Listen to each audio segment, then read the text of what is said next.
shirkan jaraa'id waa isugu yimaadeen odayaal waxgarad dhalinyaro aqoon-yahan iyo sidoo kale ehelada wiil dhalinyaro ah oo dhashay dalkan Jamhuuriyadda Soomaaliland oo 3 bilood ee ugu dambeysay ku xidhnaa dalka Soomaaliya gaar ahaan magaalada Muqdisho sida ay sheegeen eheladan oo maanta shir jaraa'id ku qabtay xarunta gobolka Saaxil ee Berbera waxay sheegeen in uu u xiran yahay madaxa sirdoonka ee dawladda Soomaaliya ninka lagu magacaabo Fahad Yaasiin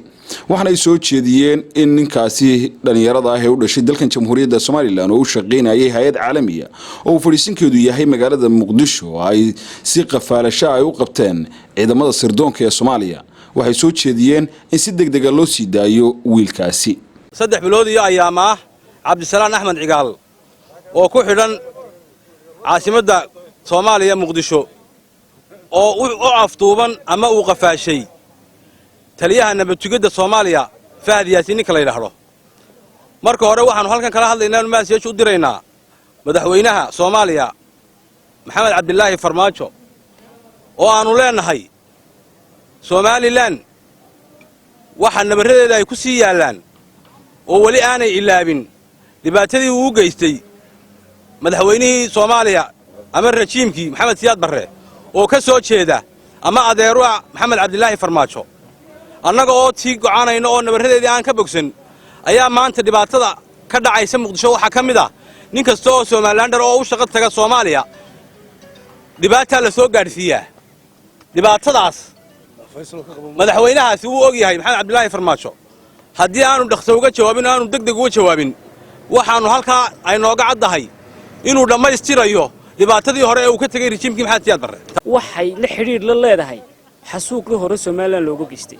Maxamed Cabdilaahi Farmaajo waxaan leenahay arrinka nooga soo jawaab haddii kale waxaan u qaadanaynaa inaad sunnihii adeerka aad fulinayso oo ku dhaqaaqayso ninka la yiraahdo Fahad Yaasiin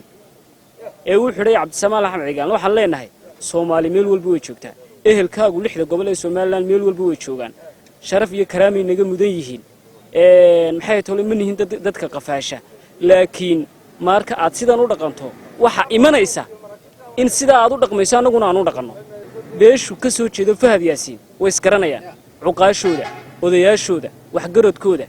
iyo dhalinyarada waxaan baaq ugu diraynaa ninka walaalka ee uu halka ku haysto Fahad Yaasiin ina si cad uga soo jawaabtaan oo ninka tol u noqotaan oo qabataan waxaan u sheegayaa maamulka meesha jooga xamar anigu dawladda oran maaye ee dadka airportada ka qafaalanaya waanu garanaynaa cidda qabsatay aadna nagama saarayna ka Fahad ay qabsaday waanu garanaynaa sida ugu dhaqsaha badan la ninka hadaan uga soo jawaabinana kaas isaga isu geystay wixii ku dhaca ninka sarkaalka ah Cabdisalaan Axmed Cigaal ee ku xiran Muqdisho muddada dhowrka bilooda ninkaasoo sharci darro lagu haysto madaarkana laga qabtay ninka uu dul saaran yahay xadgiisa ka dambeeyay inuu yahay ninka nasa haysta ee ku magac dheer Fahad ninkaasi ciduu yahay inuu noqonayna cid la cayladana noqonay qaar baalka maraakiib wakiilka oo Berbera jooga oo saacada hadaan dhaqna aan buur madow la tikareen waxaanu sheegaynaa ninka hadaan si degdeg u sii deyn kuwa Hargeysa jooga in madaridiina oo noqon kuwa Berbera joogana oo noqonayna wallahi cadin buur madow la tagaynaa farmaajana waxaanu sheegayaa war Fahad ma dadka laabad meesha ugu dhibatay oo dadka jeelash ku Soomaali karmaar mesmaal wada joogta dhibta halka ka dhacdaana farmaajada ka dambeeya oo lagu aaneynaya Mukhtaar Cabdiraxmaan Maxamuud telefishinka qaranka Soomaaliland Berbera